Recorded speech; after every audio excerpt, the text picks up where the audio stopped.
Assalamualaikum warahmatullahi wabarakatuh. Selamat datang di channel Bimbel Pena Pelajar Bimbel Daring ala YouTube. Hari ini kita akan belajar Fisika SMA kelas 12 bab medan magnet bagian 1.0. Dan submateri yang akan kita bahas adalah arah induksi magnet dan besar induksi magnet di sekitar kawat lurus berarus. Medan magnet. Jadi apa itu medan magnet? Iya, jadi medan magnet itu adalah daerah atau ruangan di sekitar sebuah magnet atau di sekitar sebuah kawat berarus listrik yang masih dirasakan adanya pengaruh gaya magnet. Ya, jadi sebenarnya materi magnet ini sudah Anda pelajari di SMP. Tapi saat itu hanya sebatas pengenalan magnet, sifat magnet, dan cara membuat magnet. Dan saat ini kita akan lanjutkan materinya dengan memperdalam berapa nilai atau besar serta arah dari medan magnetnya. Jadi kalau SMP kita hanya bahas bahwa magnet itu bisa dibuat dengan cara melilitkan besi atau baja dengan kawat penghantar yang dialiri arus listrik. Hari ini kita akan bahas nih berapa besar pengaruh serta arahnya terhadap medan magnet. Ingat ya bahwa medan magnet itu merupakan besaran vektor. Berarti medan magnet itu punya nilai dan juga arah. Oke, sekarang kita bahas dulu nih sumber medan magnet. Yang pertama itu ada magnet permanen. Artinya memang dia magnet. Ya, jadi di sekitar magnet permanen itu terdapat medan magnet yang digambarkan dalam garis-garis gaya magnet. Ya, seperti gambar ini. Ya, jadi garis-garis gaya magnet ini selalu keluar dari kutub utara menuju ke kutub selatan. Ingat kan konsepnya waktu SMP? Ya, jadi keluar dari utara masuk ke kutub selatan. Ya, jadi garis-garis gaya magnet ini menunjukkan kekuatan dari medan magnet. Ya, daerah yang memiliki medan magnet kuat digambarkan dengan garis-garis gaya yang rapat. Ya, jadi kalau kita perhatikan nih dari gambarnya, maka daerah yang memiliki kuat medan magnet terbesar itu di bagian yang mana? Berarti mana yang paling rapat? Di bagian ujung, ya. Jadi benar, dia bagian ujung yang kuat medan magnetnya paling besar. Karena disinilah dia yang paling rapat. Ya, oke. Sumber medan magnet yang kedua yaitu ada magnet induksi. Apa itu magnet induksi? Yaitu medan magnet yang dihasilkan oleh arus listrik. Siapa penemunya?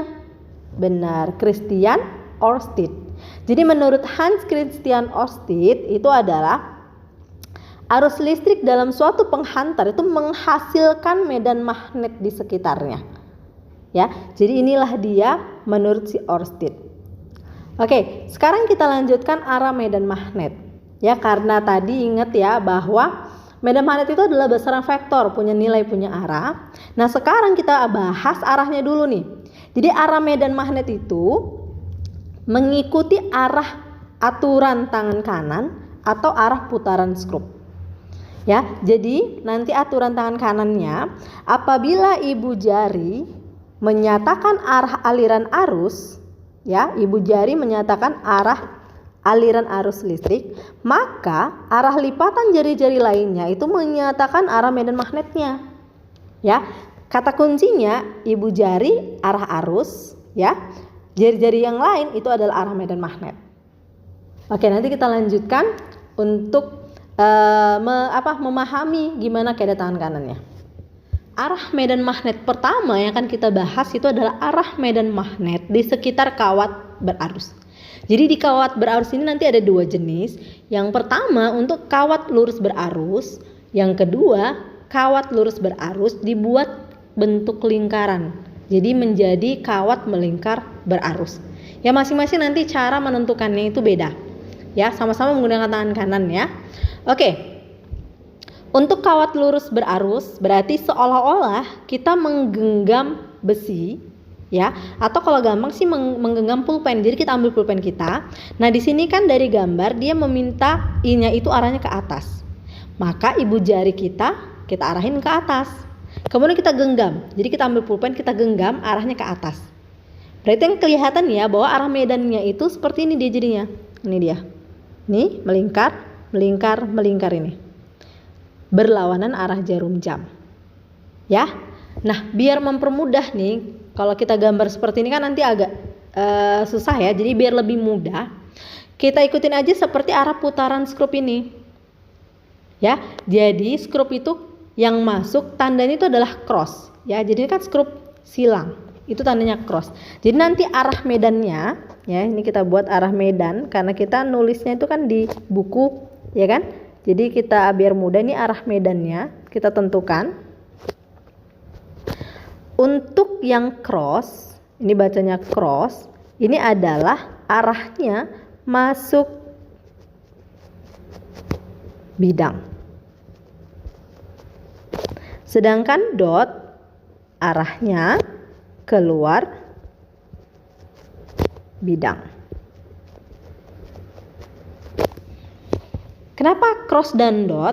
Nah, kalau dia masuk bidang, berarti kan yang kelihatan di bagian luar adalah tanda silang ini. Ya, sedangkan kalau mur ini atau skrup ini keluar, ya, keluar, berarti yang kelihatan adalah bagian ujungnya, sehingga terlihat seolah-olah titik. Jadi gampang ingatnya ya, bahwa cross itu adalah masuk bidang, sedangkan dot keluar bidang. Berarti kalau kita aplikasikan di gambar yang ini, berarti ini kan keluar, sisi ini keluar, ini masuk, keluar, masuk, keluar, masuk. Berarti di sini keluar tandanya apa itu? Dot. Sini dot. Keluar nih, keluar. Sedangkan bagian ini dia masuk, berarti tandanya cross. Cross. Ya, di sini cross. Bagian yang sisi kirinya ini dot, sisi kanannya itu cross. Ya, karena dia putarannya berlawanan dengan jarum jam. Sampai di sini paham? Oke, kita lanjutkan di kawat melingkar berarus. Berarti kita tinjau dari beberapa sisi ya. Nah, ini arah arusnya seperti ini. Oke, ini yang ini. Berarti kita tinjaunya, berarti kalau ini kita buat arah ibu jari kita, berarti kan ke atas. Ya, ibu jari kita ke atas.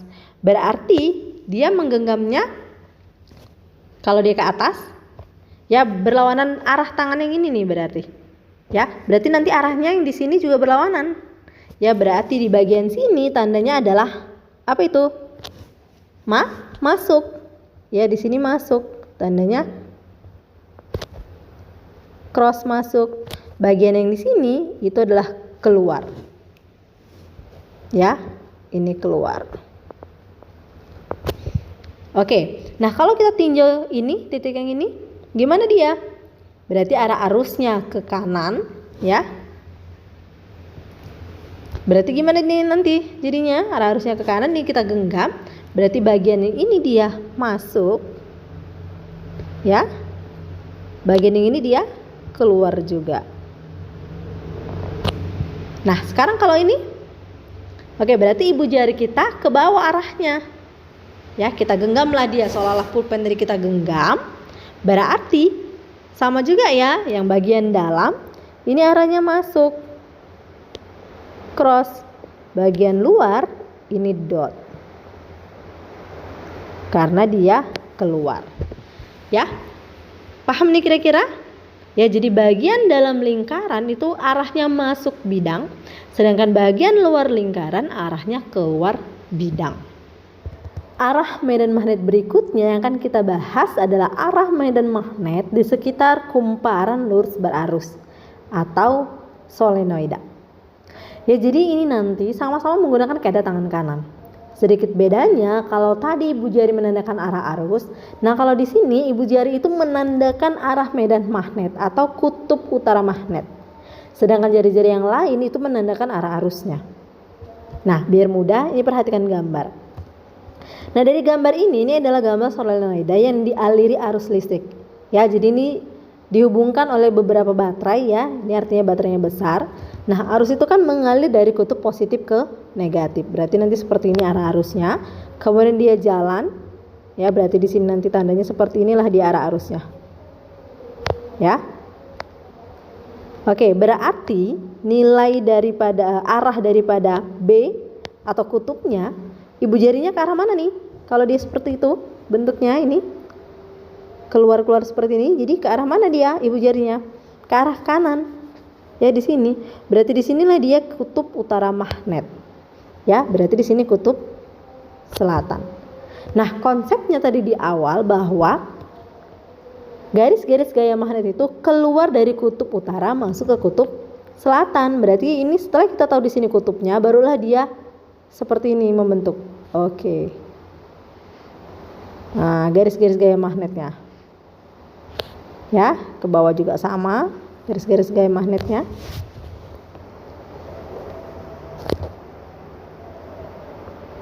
Oke, kira-kira seperti itu. Ya, gimana arahnya? Ya, keluar dari kutub utara masuk ke kutub selatan, berarti ke kiri. Inilah dia arah daripada medan magnetnya. Ya, jadi di sini ingat ibu jari menandakan arah medan magnet di kutub utara. Agar Ananda lebih paham, silakan Ananda perhatikan video berikut ini.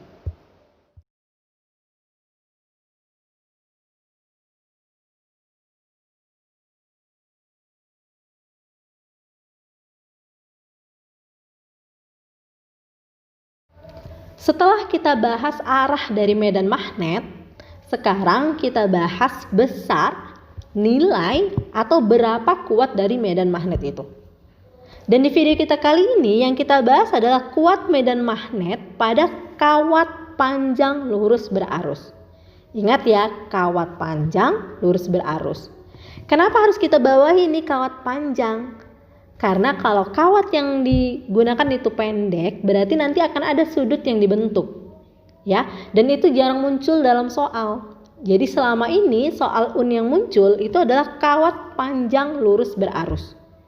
Ya, di mana untuk menentukan besar kuat medan magnetnya itu adalah perkalian antara mu 0 dengan I dibagi dengan 2 VA.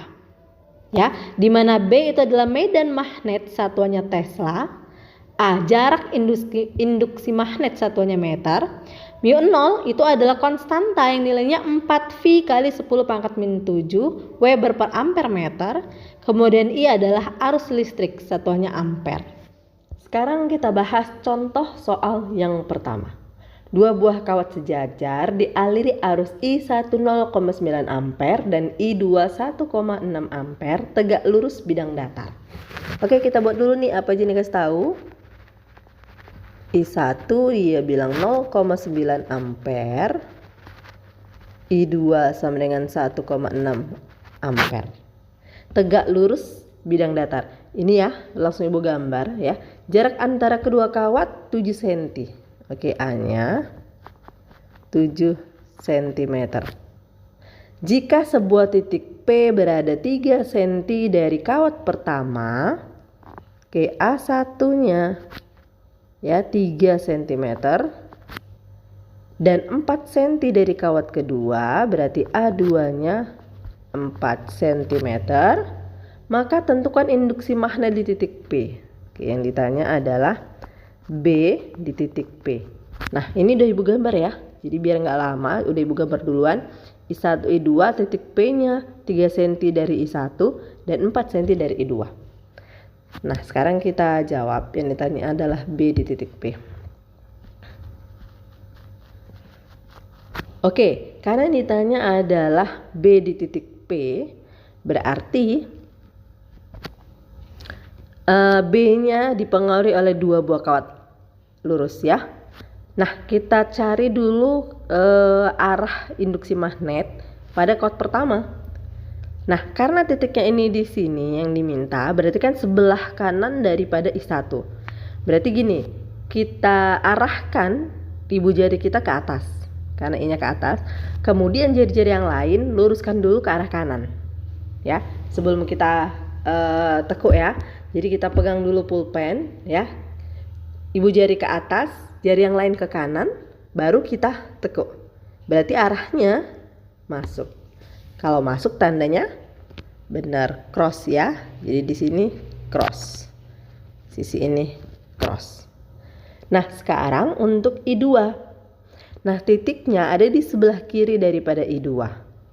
Berarti kita arahkan ibu jari kita ke atas, jari yang lain letakkan ke arah kiri. Ya, seperti ini. Nah, kalian nggak kelihatan ya kan. Kemudian kalian tekuk. Berarti arahnya keluar bidang. Berarti di sini dot.